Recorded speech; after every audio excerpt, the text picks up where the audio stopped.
Bismillahirrahmanirrahim. Assalamualaikum warahmatullahi wabarakatuh. Alhamdulillahirabbil alamin wassalatu wassalamu ala asyrafil anbiya'i wal mursalin wa ala alihi wa ashabihi wa man tabi'ahum bi ihsanin ila yaumiddin. Teman-teman yang dirahmati Allah, pada kesempatan subuh hari ini akan kita lanjutkan kembali pembahasan al-usul min ilmil usul. Dan kita menyapa teman-teman yang ada di Sriwijaya Mengaji, di Roja Darussalam, dan di Al-Hijrah Gresik. Saya sampaikan kembali bahwa pembahasan al-usul min ilmil usul ini metodenya dibuat ringkas dulu di putaran-putaran awal atau di pengantar sampai habis buku ini sebagai pengenalan apa itu usul fikih. Maka kita bahas ringkas dan tidak terlalu menjelimet pada satu kata per kata. Dan kita mengharapkan agar teman-teman bisa konsisten sampai selesai, dan insya Allah akan ada ijazah atau sertifikat bagi yang mengikutinya sampai selesai. Meskipun ada ketinggalan karena uzur, maka yang terpenting adalah teman-teman mengikutinya sampai selesai, dan bila ada ketinggalan dikejar dengan mendengarkan rekamannya. Nah, dan kami beri tugas agar setiap harinya membaca bab yang akan dibaca besoknya. Meskipun belum memahami, yang penting baca dulu. Nah, dan pada hari ini kita coba metode baru, yaitu saya membaca sedikit-sedikit, kata per kata atau frase atau kalimat yang sedikit-sedikit. Nanti Qori akan menerjemahkan Indonesianya pun sedikit-sedikit. Siapa tahu bisa bermanfaat bagi teman-teman yang baru belajar bahasa Arab, ikut kelas nahwu. Sepertinya metode seperti ini akan memudahkan mereka dalam memahami. Ya, meskipun ya jadi agak lama dikit. Beda halnya kalau saya baca langsung satu kalimat full, baru kemudian dibaca Indonesia. Sekarang kita masuk dalam al-kalam.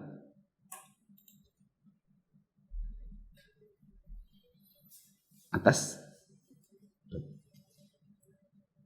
al-kalam, qala al-muallif rahimahullah, ya, ta'rifuhu baca dikit-dikit definisinya.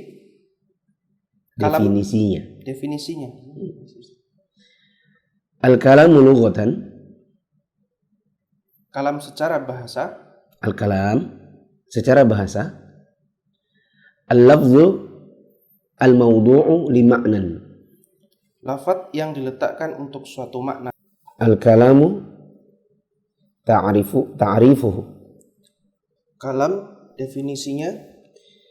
al-kalamu lughatan al-lafzu al-mawdu'u li ma'nan, Kalam secara bahasa, lafaz yang diletakkan untuk suatu makna. wastilahan al-lafzul mufid, Dan secara istilah, lafaz yang berfaedah atau memiliki makna. mitlu Allahu Rabbuna wa Muhammadun Nabiyuna. Misalnya, Allah adalah Rabb kita dan Muhammad adalah Nabi kita. Mithalul awal, ayo. Contoh pertama ini maksudnya lanjut ya, wa aqallu ma yata'allafu minhul kalamu ismani au fi'lun wasmun. Dan suatu kalam minimal tersusun dari dua kata benda, atau satu kata kerja dan satu kata benda. Kalam itu baik dua kata benda maupun satunya benda, satunya kerja. Mithalul awal. Contoh yang pertama. Apa maksudnya pertama ini? Apa contoh pertama? Tersusun dari dua kata benda. Contoh kalam yang tersusun dari dua kata benda. Muhammadun Rasulullah. Muhammadun Rasulun. Muhammad adalah Rasulullah. Di sini Rasul. Wa mithalu tsani. Dan contoh yang kedua. Yang kedua ini apa maksudnya? Satu fiil, satu isim. Satu kata kerja, satu kata benda. Istaqama Muhammadun. Muhammad berdiri. Ini akan mudah kalau teman-teman sudah pernah ikut kelas bahasa Arab, kelas nahwu. Wa wahidul kalami kalimatun. Dan satu bagian dari kalam disebut kata. Nah, perlu saya beritahu dulu. Dalam pelajaran nahwu, kalimatun itu artinya kata. Tapi kalau pelajarannya fiqih, usul fiqih, pelajaran syariah, kalimatun itu kata kalau secara bahasa. Kalimat adalah kalimat bila secara makna syar'i. Ya, jadi nanti jangan bingung. Ini kalimat apa kata ya? Kalimatun. Sekali lagi. Kalimatun maknanya kata bila antum belajarnya nahwu. Sedangkan kalimatun maknanya kata bila secara bahasa, dan kalimat bisa berarti kalimat bila secara makna syar'i. Dan itu di pelajaran, bukan pelajaran nahwu, tapi pelajaran syariat. Contohnya Nabi SAW mengatakan, ya gulam, inni u'allimuka bikalimatin. Wahai anak kecil, aku akan mengajarkanmu beberapa kalimatin. Bukan beberapa kata, tapi beberapa kalimat. Buktinya Nabi mengatakan berikutnya. Idza sa'alta fas'alillah wa idza sta'anta fasta'in billah. Dan kalimat-kalimat setelahnya. Itu kan kalimat, bukan kata. Kalau, wahai anak kecil, aku ajarkan kamu beberapa kata. Mama, papa, kakak. Nah, itu mengajarkan beberapa kata. Tapi Nabi mengatakan, wahai anak kecil, aku ajarkan kamu beberapa kalimat. Bila engkau minta pertolongan, mintalah pertolongan kepada Allah. Bila engkau hendak meminta, mintalah kepada Allah. Itu kan kalimat, bukan kata. Jadi nanti yang sudah ikut kelas nahwu, kalimatun itu kata kalau dalam kelas nahwu. Tapi dalam kelas syariat, kalimatun itu kata dan bisa juga kalimat. Kata adalah makna bahasa, kalimat makna syariat. Wahia, coba. Yaitu Apa ya? Siapa yang itu? Kalimatun. Kan muannas. Wa wahidul kalami kalimatun. Salah satu dari kalimat, dari kalam adalah kalimah. Yaitu, apa yaitu ini? Kalimah. Al-lafzul mawdu'u li ma'nan mufradin. lafaz yang diletakkan untuk suatu makna tunggal. Wahia imma ismun, imma au fi'lun au harfun. Yaitu kadang-kadang berupa kata benda atau isim, kata kerja atau fiil, atau huruf. Nah, ini saya tidak ingin terlalu panjang lebar karena mungkin untuk teman-teman yang belum ikut kelas nahwu agak membingungkan. Ya. Tapi nggak apa-apa. Yang penting pernah melalui fase pembelajaran, ada kalam, kata, kalimat, ya, dan seterusnya. Karena ini nanti apa hubungannya sama fikih nih, Ustaz? Ini tata bahasa, kalimat, huruf, isim, fiil, ini kan nahwu. Memang ada fungsinya dalam fikih. Jawabannya bukan ada lagi. Banyak hukum-hukum fikih mendasar yang masuk di dalam bab ini. Saya kasih contoh.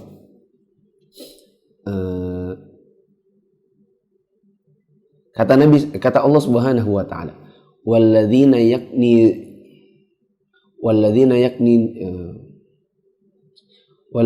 yaknizuna adh-dhahaba wal fiddata wa la yunfiqunaha fi sabilillah fabashshirhum bi'adzabin alim. Bagi orang-orang yang menimbun emas dan perak dan tidak mau menzakatkannya, maka beritahukan kepada mereka tentang azab yang pedih. Katanya di sini adz-dzahab, al-fiddah, emas, perak, dan di situ adalah kata kalimatun yang pakai alif lam al-istighraqiyah, alif lam yang sifatnya umum. Ya. Lalu para ulama mengambil hukum di sini dari katanya ini, berarti emas perak ini umum, mau bentuknya batangan, mau bentuknya cincin, mau bentuknya kalung, semuanya ada zakatnya. Karena sebagian ulama yang lain ada yang mengatakan kalau dia bentuknya perhiasan itu tidak ada zakatnya. Tapi ayat itu umum. Nah, antum dapat hukum begitu dari mana? Ini umum, makanya berarti mencakup juga cincin, batangan, kalung dan lain-lain. Dapat dari mana? Antum bilang, saya pernah belajar usul fikih, ada bab kalam. Ya. Yang di kalam ini nanti ada namanya kalam, di antaranya adalah al-ism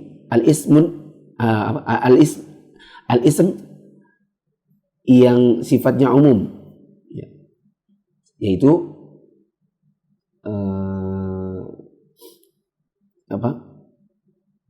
an-nakirah fi siyaqin nafi, misalnya. Atau kata yang menggunakan alif lam al-istighraqiyah. Nanti ada di bab am. Penjelasannya lebih detail di bab am. Nah, kalau kita lihat, maka pembahasan masalah ini sebenarnya ada hubungannya nanti dengan hukum-hukum fikih. Karena kalau tidak ada juga nggak mungkin dicantumkan di buku ini, kan gitu. Langsung saja, kita tidak ingin terlalu panjang lebar, nanti khawatirnya malah bikin bingung. Lanjut ya. Fal ismu,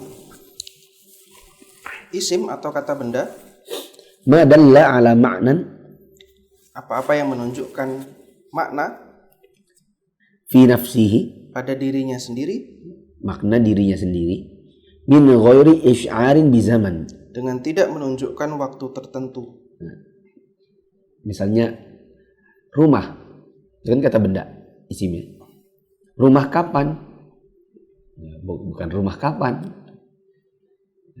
gak ada hubungannya dengan waktu rumah itu. Lo ada dong rumah tua? Bukan, rumah tua itu tuanya adalah waktu pembangunannya, ya. Si rumahnya mah dia gak ada hubungannya sama waktu. Saat aku sedang rumah, aku dulu pernah rumah, gak ada hubungannya sama waktu. Kalau aku dulu pernah makan, aku dulu pernah jalan-jalan, itu baru ada hubungannya sama waktu. Kalau kata nggak ada hubungannya sama waktu. Wahwa, maaf, beda kalau kata kerja. Kalau kata kerja, aku pernah dulu begini, aku sedang begini. Nah, itu ada hubungannya dengan waktu. Lanjut, wahwa thalathatu anwa'in. Dan isim ada 3 macam. Al-awwal, yang pertama, ma yufidul umuma, apa-apa yang menunjukkan keumuman, kal asma al-mausulah. misalnya kata sambung. Udah lanjut dulu ya, jangan jelimet nanti. Atsani, Kedua, ma yufidul itlaq, apa-apa yang menunjukkan kemutlakan, kan nakirati fi siyaqil itsbat, misalnya nakiroh dalam konteks penetapan. Mau ngasih contoh takut panjang, tapi tidak dikasih contoh takut bingung. Contohnya gini, innal insana lafi khusr, Sesungguhnya manusia itu dalam kerugian. Manusia yang mana? Laki apa perempuan? Ya manusia, mau laki mau perempuan. Yang bangsanya apa? Ya semua bangsa. Mau yang Indonesia, yang Arab atau non Arab, terserah. Ya, itu namanya isim yang sifatnya umum. Ada juga isim yang sifatnya mutlak. Ya, seperti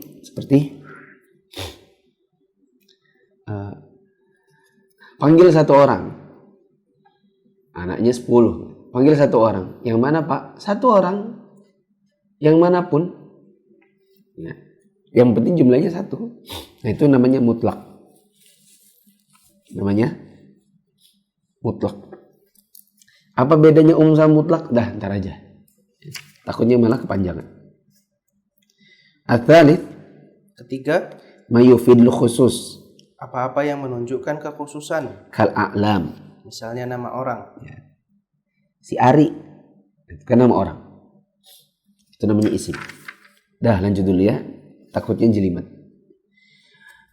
Wal fi'lu.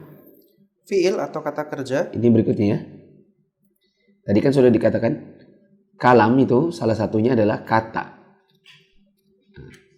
Dan kata ini ada 3. Ada isim, ada fi'il, ada huruf. Barusan selesai yang isim. Sekarang adalah yang fi'il. Wal fi'lu, fi'il atau kata kerja. Ma dalla ala ma'nan. Apa-apa yang menunjukkan makna Fi nafsihi. pada dirinya sendiri. Wa ash'ara bihayati bi ahadiz al-azmina al-thalatha. Dan keadaannya menunjukkan salah satu dari 3 waktu. Ya. Ada keterkaitan kata kerja itu dengan waktu. Wa huwa imma madin, Yaitu fi'il madhi. ka fahima. Seperti fahima. Fahima itu telah memahami. Au mudhari'in. Atau fi'il mudhari. Fi'il mudhari' itu sedang atau akan datang. Sedang dilakukan berarti waktunya sekarang. Akan datang, ya jelas akan datang. Ka yafhamu. Seperti yafhamu. Wa au amrin. Atau fi'il amr. Yaitu kata perintah, kata kerja perintah. Ka ifham. Seperti ifham. Pahamilah. Fahima fahima telah paham. Yafhamu sedang paham atau akan paham. Ifham pahamilah. Dah, saya tidak pengen panjang lebar. Teman-teman yang sudah ikut kelas Nahwu pasti memahami ini. Yang belum, takutnya nanti mentok. Maksudnya gimana ya? Udah lanjut aja dulu ya. Nah, supaya tidak terlalu jelimet. Wal fi'lu. Dan fi'il. Bi aqsamihi. Dengan pembagiannya. Yufidul itlaqa. Memberikan faedah mutlak. Wa fala umuma lahu. Bukan umum. Lanjut. Yang ketiga. Wal harfu. Dan huruf. Ini adalah kalimah yang ketiga. Huruf. Madalla ala maknan. Apa-apa yang menunjukkan makna. Fi ghairihi. Pada yang selainnya.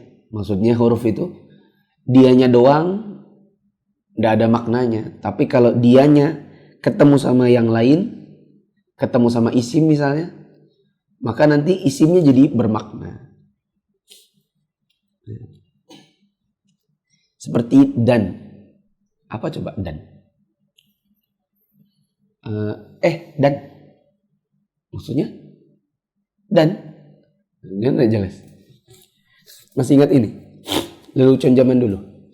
Harta atau nyawa? Atau? Semua? Ya kan? Udah jelas kan? Harta atau nyawa? Atau Pak? Gimana sih yang saya nanya harta atau nyawa? Kok kamu nanya? Jawab atau.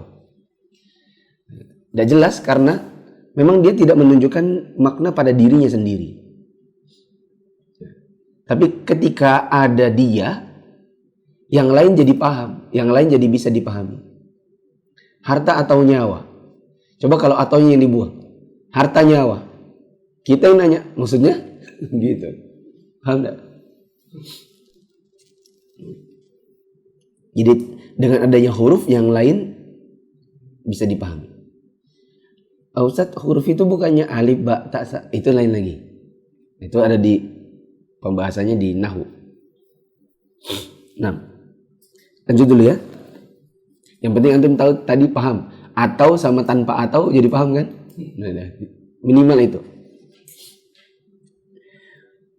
Awalan al-waw. Al-wawu. Di antaranya yang pertama wawu. Apa itu waw? Wa ta'ti a'tifatan. Datang sebagai atof atau penyambung. Fatufidu ishtirakal muta'atifaini fil hukmi. Maka memberikan faedah penggabungan dua hal yang saling bersambung di dalam sebuah hukum. Kalau ada waw, hukum itu jadi nyambung yang ini dan yang itu. Misalnya harta dan nyawa. Maksudnya apa? Hukum harta sama hukum nyawa sama. Akan datang sekelompok orang yang menghalalkan musik dan zina dan sutra bagi laki-laki dan khamar.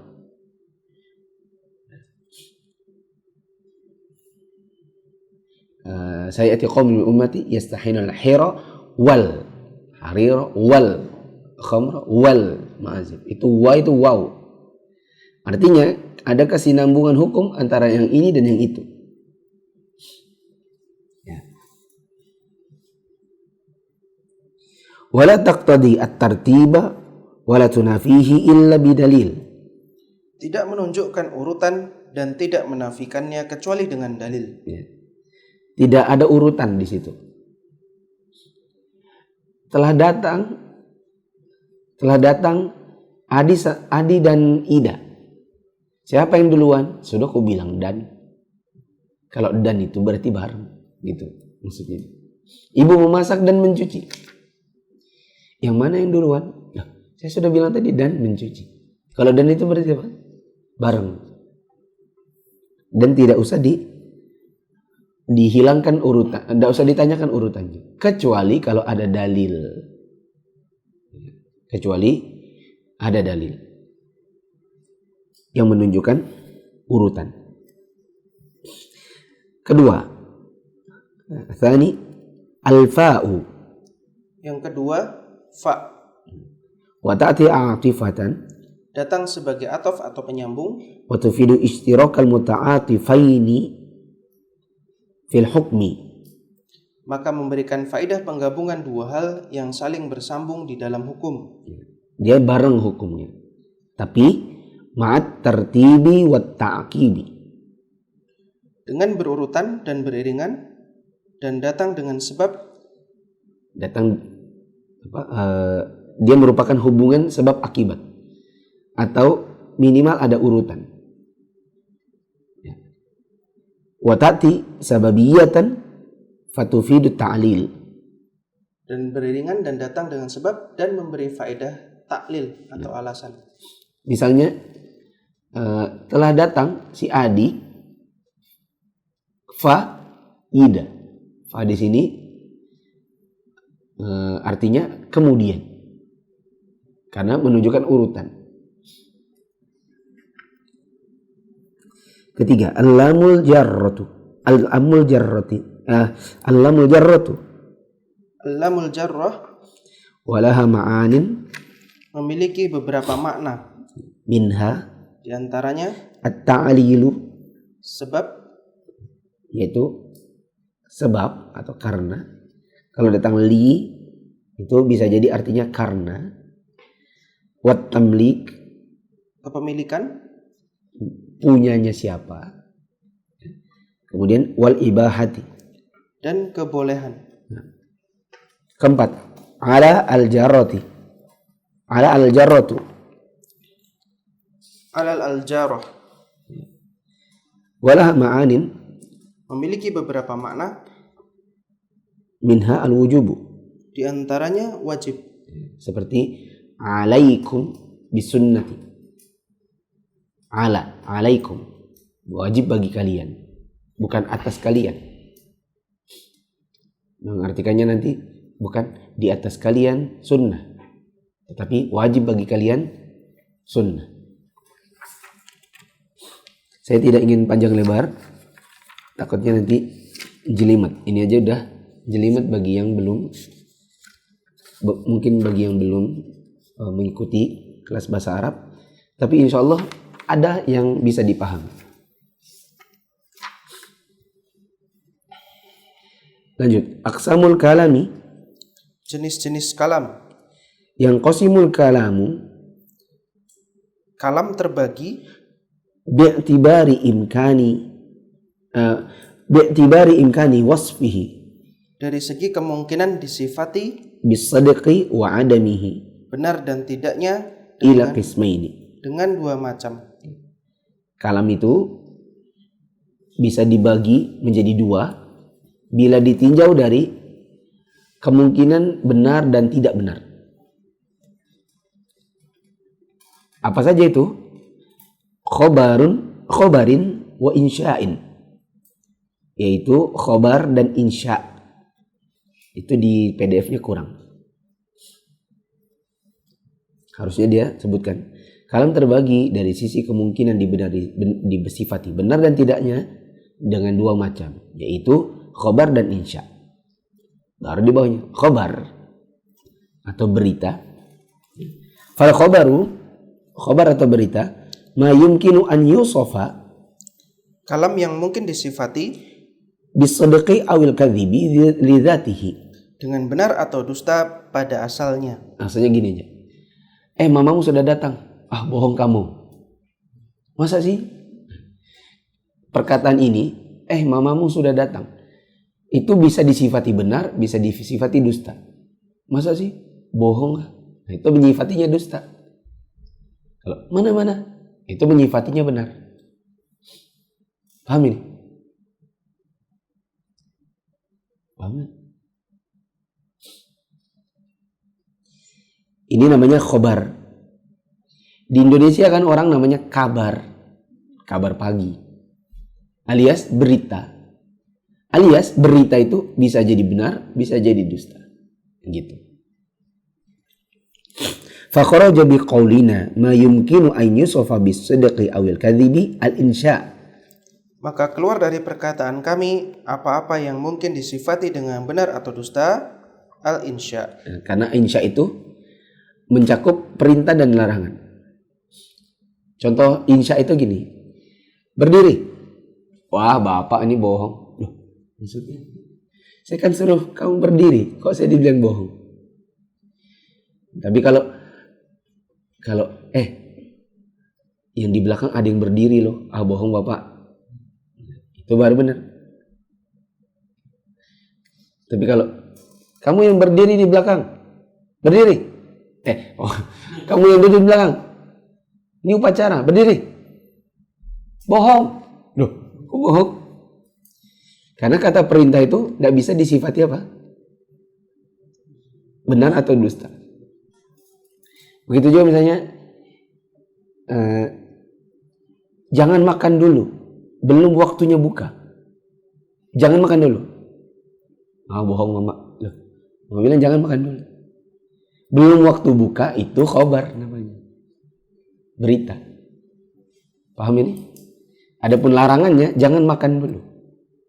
Itu namanya insya. Jadi ada namanya kabar, ada namanya insya. Kabar ini khobar. Lanjut ya. Li'annahu la yumkinu fihi dzalik. Karena tidak memiliki kemungkinan seperti itu. Seperti itu tuh apa? Tidak mungkin disifati benar atau dusta.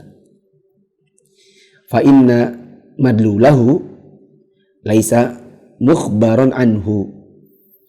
Sebab penunjukannya bukanlah suatu pengkabaran yang mungkin untuk dikatakan sebagai khabar, hatta yumkina an yuqala lahu sidqun aw kadhibun. Ia benar atau dusta. Sehingga tidak mungkin untuk dikatakan benar atau dusta. Jelimet gini. Sekarang teman-teman jawab dulu deh.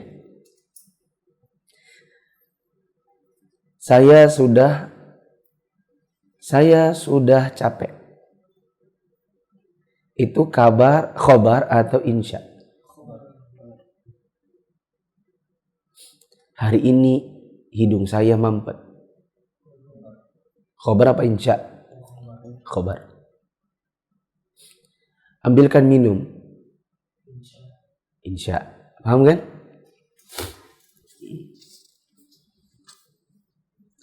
Fal awwalu, lanjut ya. Fal awwalu ka khabari mudda'ir risalati ba'da Nabi sallallahu alaihi wasallam. Benar ya? Oh, turun. Maaf. Enggak kelihatan bawah. Lanjut. Wa kharaja biqaulina li dzatihi, dan keluar dari perkataan kami li dzatihi atau pada asalnya, al khabarul ladzi la yahtamilu sidqa aw la yahtamilu kadhiba, khabar yang tidak mengandung kebenaran atau tidak mengandung kedustaan bi'tibaril mukhbiri bihi, dari sisi yang dikabarkan. Wa dzalika anna al-khabara min haitsu al-mukhbiru bihi thalathatu aqsamin. Yang demikian karena khabar dari sisi yang dikabarkan terbagi menjadi 3. Sebentar.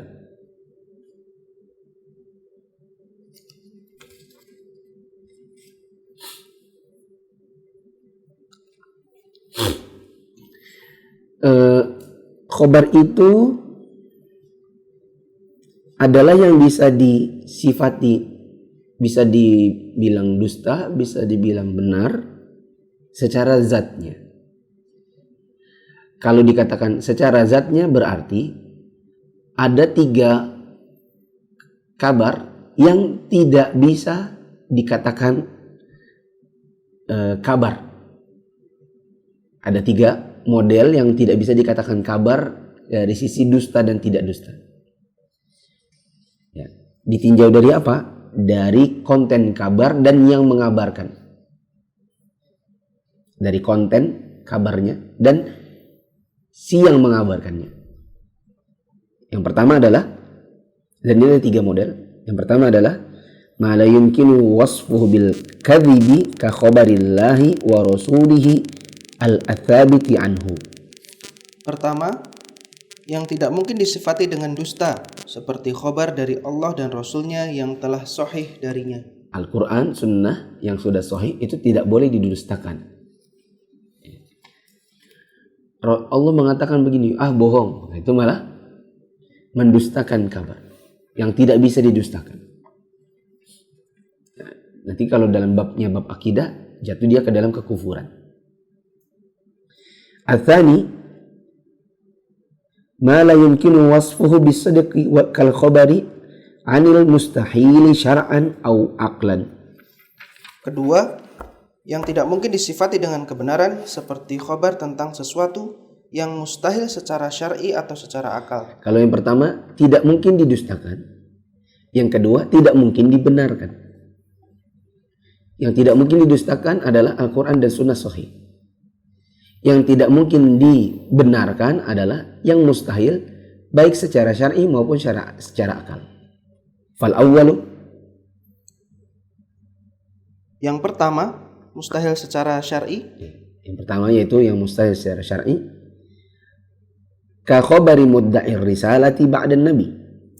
Seperti seorang yang mengaku sebagai rasul setelah Nabi SAW. Itu kabar yang tidak mungkin dibenarkan.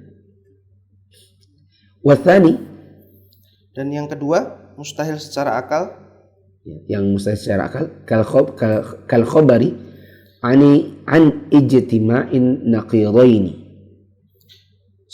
Seperti khobar berkumpulnya 2 hal yang saling bertentangan yang tidak mungkin ada bersamaan atau hilang bersamaan. Kal harakati was sukuni fi ainin wahidatin fi zamanin wahidin. Seperti bergerak dan diam pada sesuatu yang satu pada waktu yang sama. Ya. Dia bergerak tapi dia juga diam. Nah, itu tidak bisa dibenarkan secara akal. Ya. Coba kamu lihat orang itu. Itu dia patung loh. Tapi dia itu gerak. Gimana sih? Matung itu ya diem. Kalau bergerak itu namanya bukan diam. Iya, tapi dia diam, tapi dia bergerak. Pusing ah. Malas ngomong sama kamu. Gak nyambung. Mengatakan dua hal yang bertentangan pada satu benda yang pada waktu yang sama. Gimana toh? Atal itu Yang ketiga yang juga tidak masuk dalam khobar yang didustakan dibenarkan, mayumkinu an yusofa bisodaki awil kadhibi, yang mungkin disifati dengan benar dan dusta, imma ala sawa, baik dengan kemungkinan yang sama atau ma'a rujhani ahadihima, atau dengan merojihkan salah satunya, ka ikhbari syakhsin seperti kabar dari seseorang an kudumi ghaibin wa nahwihi, tentang sesuatu yang gaib dan yang semisalnya. Bukan sesuatu yang gaib, tentang kedatangan orang yang hilang atau pulangnya seseorang.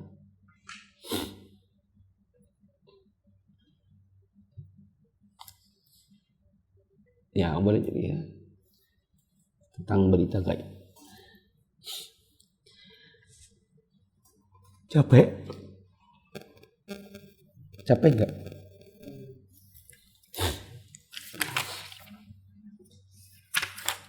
Lanjut. Masih ada 8 menit. Berikutnya. Coba ulang, tadi ada khobar, ada insya, ya kan? Ada khobar, ada insya. Khobar itu apa? Berita, yaitu yang bisa jadi benar, jadi dusta. Kalau insya, perintah atau larangan. Mungkin dibenarkan, didustakan? Tidak. Nah, tadi kan khobar, sekarang insya'nya. Wal insya'u, dan al insya ma la yumkinu an yusafa bis-sidqi awil kadhibi, itu kalam yang tidak mungkin disifati dengan benar atau dusta. Minhu, di antaranya al-amru wan nahyu, adalah perintah dan larangan. ka qaulihi ta'ala wa'budullaha wa la tusyriku bihi syai'a, seperti firman Allah, sembahlah Allah dan janganlah kalian menyekutukannya dengan sesuatu apapun. Surat An-Nisa. Sembahlah Allah, jangan menyekutukannya. Bohong. Loh, ini bukan kabar ini insya. Wa'budullah, sembahlah Allah. Ini apa ini? Perintah. La tusyriku, larangan. Tidak bisa didustakan. Wa qad yakunul kalamu khabaran wa insya'an bi'tibaraini. Dan terkadang kalam adalah berupa khobar insya ditinjau dari dua sisi. Khobar insya. Mana? Dan terkadang salah itu. Dan terkadang sebuah kalam bisa jadi khobar, bisa jadi insya. Ada dua sisi cara pandangnya. Bisa jadi dia dianggap khobar, bisa jadi dianggap insya bersamaan. Itu bukan khobar insya. Tapi terkadang kalam itu bisa dinilai sebagai khobar, bisa juga dinilai sebagai insya. Ditinjau dari dua sisi yang berbeda. Contohnya, siyaghil uqudi al-lafziyati, seperti bentuk akad yang dilafatkan. Misal, bi'tu wa qabiltu, aku jual atau aku terima. Aku jual. Itu kan bisa jadi khobar. Bohong kamu, benar kamu jual. Bisa jadi orangnya sudah nawar, berapa ini? Oke, sekian. Ya, aku jual. Oke. Itu perintah. Ini aku jual, ambil sudah barangnya. Kan gitu maksudnya. Fa innaha bi'tibari dalalatiha ala ma fi nafsil aqidi khabarun. Karena kalimat ini merupakan khobar ditinjau dari penunjukannya terhadap apa yang ada kehendak pada orang yang mengakad. Ya. Maksudnya ini kalau dari sisi yang berakad ini adalah kabar. Gitu. Orang yang mengakadkan dia itu kabar. Wa bi'tibari tarattubil aqdi alaiha insya'un. Dan merupakan insya ditinjau dari sisi konsekuensi akad. Ya. Kan datang orang dijual kayak ini, ku jual berapa sekian, bener kamu jual? Iya aku jual. Nah itu nanya bener nih, itu kan bisa jadi benar bisa jadi dusta, itu namanya apa? Khobar. Tapi kalau sudah ya udah aku beli deh, oke nih ku jual, maksudnya apa? Insya, yaitu perintah. Nah ambil sudah barangnya, mana anunya, kasih sini uangnya, gitu. Jadi dia nggak mungkin dialognya gini. Ini dijual handphonenya, jual bagus nih, berapa? 300.000. Bener kamu jual 300.000? Bener. Ya udah aku beli. Oke, nih aku jual. Bener. Ngapain nanya lagi gitu? Karena yang kedua sudah bukan lagi khobar. Yang kedua sudah berubah jadi insya.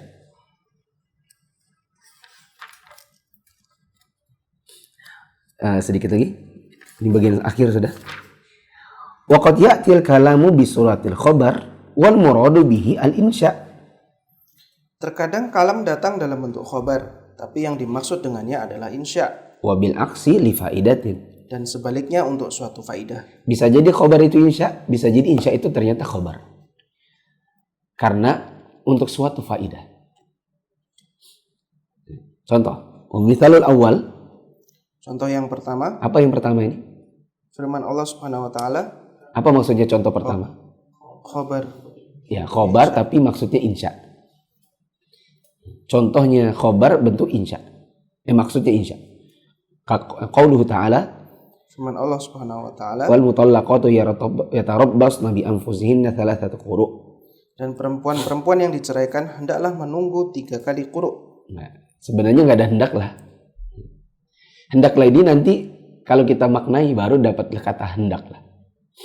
Karena di situ ya tarabbasna itu bentuknya khobar. Dan wanita-wanita yang dicerai mereka sedang menunggu 3 kali quru'. Boleh nggak sebenarnya kalau dalam perkataan biasa boleh nggak kita bilang masa sih? Bisa enggak? Bisa atau tidak? Jangan bilang ini ayat. Anggap ini perkataan biasa. Ada 3 perempuan situ ditalak suaminya. Mereka sedang menunggu 3 bulan. Itu khobar atau insya? Khobar, ya kan? Tapi dalam ayat ini maksudnya bukan khobar. Tapi apa? Insya, perintah. Perempuan-perempuan yang ditalak, tidak boleh mereka nikah dulu sebelum 3 quru. Gitu. Jadi ini khobar tapi maksudnya insya. Coba dibaca. Faqauluhu yatarabbasna bi suratil khabar. Maka firman Allah yatarabbasna adalah bentuk khobar. Wal muradu biha al-amr. Tapi yang dimaksud dengannya adalah perintah. Yaitu perintah nunggu. Bukan kabar menunggu. Kayak misalnya Allah bilang, kalian perempuan-perempuan yang ditalak suaminya nunggu ya. Bukan begitu kan? Bukan kabar kan? Sedang menunggu ya? Bukan. Tapi ini perintah, harus menunggu. Nggak boleh nikah dulu sebelum 3 quru'. Wa faidatu dzalika. Dan faedah dari hal tersebut. Faedah, kenapa kok khobar itu maksudnya insya? Faedahnya adalah ta'kidu fi'lil ma'muri bihi. Adalah penegasan terhadap perbuatan yang diperintahkan tersebut. Penegasan, yaitu jangan sampai kalian menikah sebelum 3 quru'. Hatta ka'annahu amrun waqi'un. Sampai seolah-olah perintah tersebut seperti perintah yang telah terjadi. Yutahaddatsu bihi yutahaddatsu anhu kasifatin min sifatil ma'mur. Berbicara dengannya seperti salah satu sifat dari sifat-sifat perintah. Maksudnya adalah ini dalam rangka penegasan. Sampai-sampai dalam mereka menegaskan itu seolah-olah Allah ngomongnya kayak sesuatu yang lagi terjadi, yaitu sedang menunggu. Padahal maksudnya hendaklah menunggu. Jadi nanti mengindonesiakannya, penerjemah itu ngomong apa? Penerjemah itu ngomongnya gini, hendaklah menunggu. Coba aja antum cari di Quran terjemah. Ada nggak orang menerjemahkan dan perempuan-perempuan yang diceraikan mereka sedang menunggu? Ada nggak? Nggak ada. Penerjemah itu dari mana? Nah, penerjemahnya kan belajar dulu usul fikih, usul tafsir. Lanjut. Satu lagi, wa mithalul aksi. Contoh yang sebaliknya. Yang sebaliknya ini apa maksudnya? Insya. Tapi maksudnya khabar. Qauluhu ta'ala, Firman Allah Subhanahu wa taala, wa qala alladziina kafaru lil ladziina aamanu ittabi'u sabilana wal nahmil khotoyakum. Dan berkata orang-orang kafir kepada orang-orang yang beriman, ikutilah jalan atau agama kami dan kami akan memikul kesalahan-kesalahan kamu. Sebenarnya nahmil wal nahmil itu sebenarnya perintah dan hendaklah kami. Tapi terjemahnya bukan dan hendaklah kami, tapi kami yang akan. Jadi datangnya dengan bentuk perintah, tapi maksudnya bukan perintah melainkan kabar. Sehingga penerjemahnya bukan begini. Ikutilah jalan kami dan hendaklah kami memikul kesalahan kalian. Bukan begitu penerjemahnya. Tetapi ikutlah jalan kami, nanti kami yang akan memikul kesalahan kalian. Gitu. Faqauluhu wal nahmil bi suratil amri. Maka firman Allah wal nahmil adalah dalam bentuk perintah. Wal muradu biha al khabaru. Tetapi yang dimaksud dengannya adalah khabar. Ai wa nahnu nahmilu. Yaitu dan kami akan memikul. Kami yang akan memikul. Wa faidatu dzalika. Dan faidah dari hal tersebut. Apa itu? Faidah apa? Insya.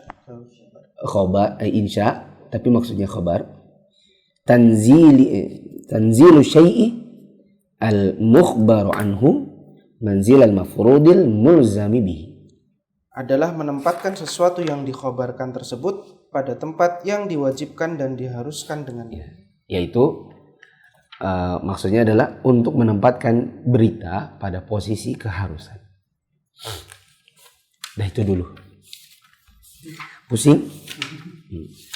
Insya Allah kalau antum baca sekali lagi tidak pusing. Begitu juga kalau tadi malam antum sudah baca, insya Allah antum nggak pusing karena pusingnya semalam, ya kan? Kalau antum sudah baca ini pusingnya semalam. Pas baca, aduh, apa maksudnya ini, gitu kan? Tapi setelah ikut kajian kan, dipaham. Insya Allah besok al-haqiqah wal majaz.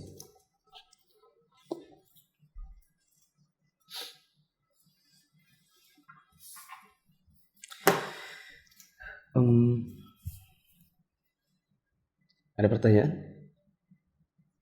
Putus-putus nggak? Teman-teman komen lagi dong di Facebook dan di YouTube. Sepanjang kajian teman-teman melihatnya, mendengarnya putus atau tidak?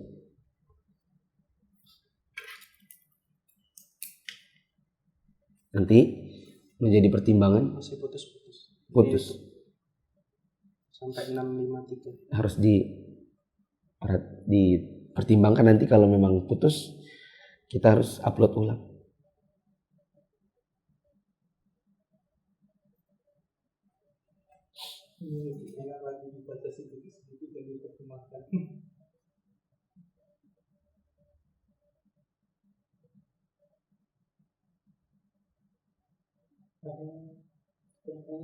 Ada pertanyaan?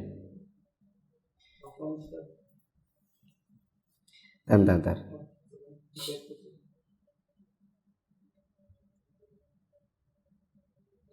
Afwan, masih error atau ana yang jaringannya kurang? Nah, ana nggak tahu nih. Nanti kalau sudah di close baru kita tahu. Afwan, covernya di YouTube keliru, harusnya angkanya 5. Di sini malah angkanya 2. Dan terbalik. Atau jangan-jangan memang font 5-nya begitu. Jadi fontnya 5-nya memang begitu, Umul Latifah. pindah ke sebelah. Berarti bukan yang ini dong. Salah berarti. Salah baca berarti.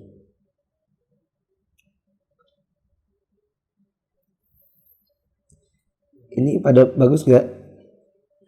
Alhamdulillah jelas nggak putus. Oh, berarti jelas ya, insya Allah. Kadang-kadang saja Ustaz putus, tapi lebih banyak mulus. Alhamdulillah. Putusnya masih, tapi masih bisa disimak. Alhamdulillah. Kadang sih, nah itu apa? Khobar. Tidak putus, nah ini apa? Khobar. Alhamdulillah sangat jelas Ustaz. Berarti beritanya benar. Berarti yang merasa putus mungkin putusnya karena jaringan di sana. Ya. Yaitu mungkin karena kurang sayang. Maksudnya. Ini lebih enak sedikit-sedikit dan terjemahkan. Iya, tadi malam saya pikir-pikir apa enaknya gitu ya. Baru tak coba hari ini. Cuman agak ngebetein bagi yang belum ikut kelas bahasa Arab. Karena putus-putus. Gitu nak. Pembacaannya putus-putus. Sudah jaringannya putus-putus, bacanya putus-putus. Tapi untuk yang sudah pernah ikut kelas Nahwu, challenging, sangat menantang untuk memahami. Enak nih gitu. Kenapa? Karena udah pernah belajar dasar-dasarnya. Ustaz, kalau Anda suka kajian live, jangan di cancel kajian live-nya. Karena kalau live ada semangat tersendiri untuk mendengarkan. Saya juga kalau live lebih semangat karena kalau live itu ada komennya yang bisa dibaca. Sedangkan rekaman nggak menyimak sayanya. Komennya nggak nyambung gitu. Saya bacanya kapan, konten kajiannya itu nggak nyambung sama komen pada kajian yang terekam.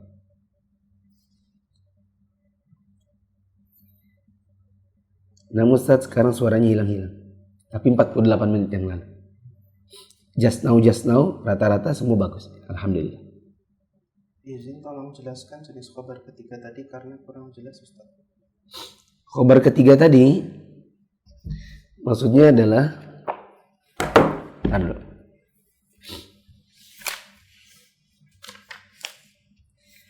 mohon dijelaskan khobar yang ketiga tadi.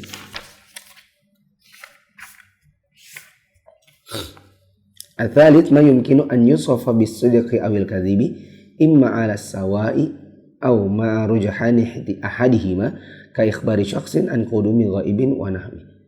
Maksudnya adalah termasuk di antara khobar yang enggak dimaksud di sini, yang tidak dimaksud pada pengertian adalah khobar atau berita yang ada kemungkinan begitu dan ada kemungkinan begini, ada kemungkinan benar, ada kemungkinan salah. Tapi tidak bisa dipastikan. Bisa jadi benar, bisa jadi salah, bisa jadi lebih benar, bisa jadi lebih salah, bisa jadi 50-50. Contoh berita-beritanya ustadz-ustadz akhir zaman. Itu bisa benar, bisa salah gitu. Karena banyak prediksi-prediksi. Baik yang benarnya itu benar, lebih besar, baik yang salahnya lebih besar. Contoh UFO. UFO adalah pesawatnya Dajjal. Itu khabar. Yang khabar ini bisa benar, bisa salah. Ya. Dan kita sama-sama nggak ada yang tahu. Sehingga yang mengklaim pun nggak bisa memastikan dengan benar. Gitu. Kita juga nggak bisa mendustakan dengan total. Tapi memang tidak ada sama sekali info yang benar tentang hal itu. Sehingga nggak perlulah disampaikan. Nah itu namanya. Itu khobar yang ketiga. Kalau boleh dicontohkan yang lain, ada orang ngomong gini, aku mau ngomong nih ya, aku kasih tahu, tapi aku nggak tahu loh benar atau salah. Kayaknya nih ya. Nah ya udah kalau nggak jelas benar atau salah, kalau nggak tahu itu benar atau salah, tidak ada juga perojihnya, ya udah mending langsung ngomong kan gitu. Jadi khobar ada 3. Khobar yang dikeluarkan dari bahasan usul fikih ini adalah khobar yang sudah jelas benar, tidak mungkin didustakan, yaitu Al-Quran dan Sunnah Sahihah. Sudah jelas salah dan tidak mungkin dibenarkan. Seperti orang berdiam, orang gerak dan bergerak dan diam bersamaan. Ya, itu nggak mungkin dibenarkan. Sama yang nggak jelas. Oh, berarti kita singkat aja. Khobar yang ketiga adalah khobar tidak jelas. Seperti khobar dai akhir zaman. Itu banyak yang tidak jelas. Dibenarkan tidak bisa, didustakan juga tidak bisa. Dia sendiri juga pakai prediksi. Nah, seperti prediksi UFO adalah pesawat Dajjal, crop circle adalah jejak pesawat Dajjal. Kemudian ini Mekah ditutup, nggak bisa umroh, nggak bisa haji. Berarti ini nanti akan ada akhir zaman. Ya. Yakin Pak? Ya lihat aja nanti. Kalau ternyata begini, ya alhamdulillah. Kalau ternyata bisa, ya alhamdulillah. Kalau enggak, ya itu sudah tandanya. Nah itu kabar gak jelas. Gitu. Yaitu kabar dari sebuah hadis sahih lalu dihubung-hubungkan dengan kejadian-kejadian kekinian. Nah, masih ada? Berapa tepatnya mengajarkan anak usul fikih? Kalau di Arab Saudi, anak itu belajar usul fikih usia SMA. Kalau di sini ya melihat kemampuan bahasa Arabnya. Kalau misalnya SMP aja dia belum bisa baca Quran, ya mending baca Quran dulu. SMA dia belum bisa bahasa Arab, mending dia bahasa Arab dulu. Gitu. Kalau ikut kurikulum pesantren lebih enak lagi.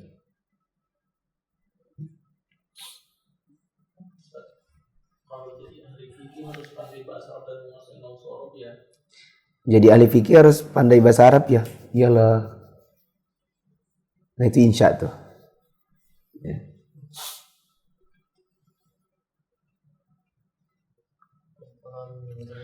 Iya harus pintar, harus bisa bahasa Arab dan bahasa nahwu shorof. Kenapa?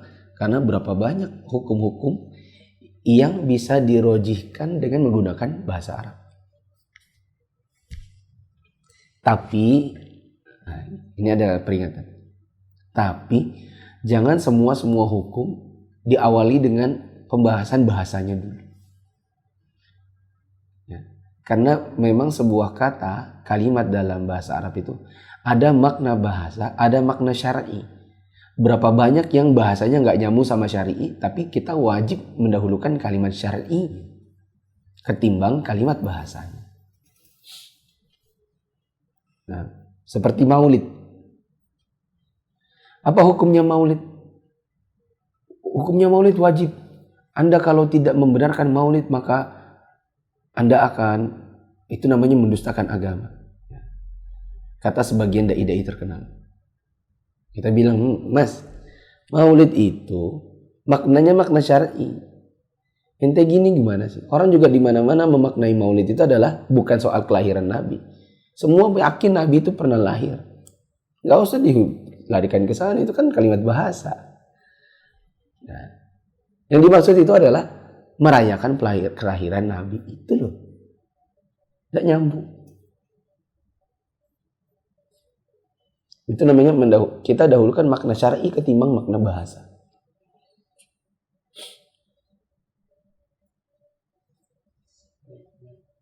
Sebaiknya belajar bahasa Arab dulu atau usul fikih dulu? Bahasa Arab dulu daripada usul fikih. Tapi kalau dengerin kajian usul fikih tetap bagus. Dan mendengarkan kajian usul fikih antara yang sudah belajar bahasa Arab dengan yang belum belajar bahasa Arab pasti lebih enak bagi yang sudah pernah belajar bahasa Arab. Kalau belajar ilmu usul harus menamatkan beberapa buku fikih yang mendasar, karena anak dulu ketika ada ustaz yang berkata seperti itu. Apakah benar ikut belajar usul fikih itu lebih enakan kalau pernah tamat buku fikih? Jawabannya iya. Karena nanti ada kan dalam usul fikih itu ada contoh. Tadi contohnya apa tadi? Masa iddah. Wanita ditalak suaminya. Yang belum pernah belajar bab talak bingung tuh. Hah? Iddah? Apa itu iddah? Kan masih nanya lagi. Talak? Apa tuh talak? quru. Ya. Wal mutallaqatu yatarabbasna bi anfusihinna thalathata quru. Wanita-wanita yang ditalak maka hendaklah dia menahan dirinya, yaitu beriddah sampai 3 quru. Kita ketemunya di usul fikih. Terus kita belum pernah belajar talak. Pasti kita nanya, maksudnya iddah itu apa, Ustaz? Gak nyambung tuh. Quru itu apa, Ustaz? Antum belum belajar talak ya? Belum, Ustaz. Ya. Tapi kalau tadi sudah jadi contoh dan antum pernah belajar bab talak, pasti mudah. Ya kan? Jadi benar perkataan itu. Kalau ada orang mau belajar usul fikih dan pernah menamatkan buku-buku fikih yang lain, apakah itu mudah baginya untuk ikut usul fikih? Iya. Karena saat memahami contoh, tidak perlu lagi kesusahan. Ini analoginya. Teman-teman, hari ini kita akan membuat jembatan yang perbandingan semen dengan pasirnya adalah 90 dan 10. 90% dan 10%. Ada tukang bilang gini, Pak mau tanya, persen itu apa? Andai dia pernah belajar matematika, enggak usahlah dia belajar sipilnya. Tapi kalau dia pernah belajar matematikanya, pasti dia nggak perlu lagi tanya apa itu persen. Itu tidak? Persen?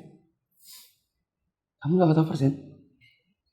Nanti ditanya sama kepala proyeknya begitu. Maka kalau pernah ikut kelas fikih, itu akan memudahkan. Habis. Satu lagi. Apakah perbedaannya dengan matan warokat? Apa bedanya usul min usul dengan matan warokat? Kalau warokat bentuknya seperti syair dan ekstrak dalam memahami. Kalau usul min usul bentuknya prosa. Nah, para ulama saat membuatkan pelajaran agama, ada yang bentuknya prosa, seperti yang kita baca.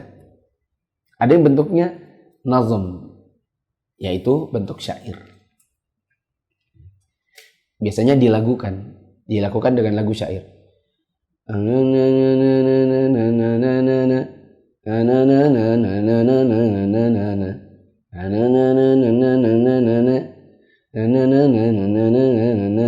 Gitu-gitu aja. Itu menyairkan supaya mudah menghafal. Subhanakallahumma wa bihamdika asyhadu an la ilaha illa anta astaghfiruka wa atubu ilaik. Wassalamualaikum warahmatullahi wabarakatuh.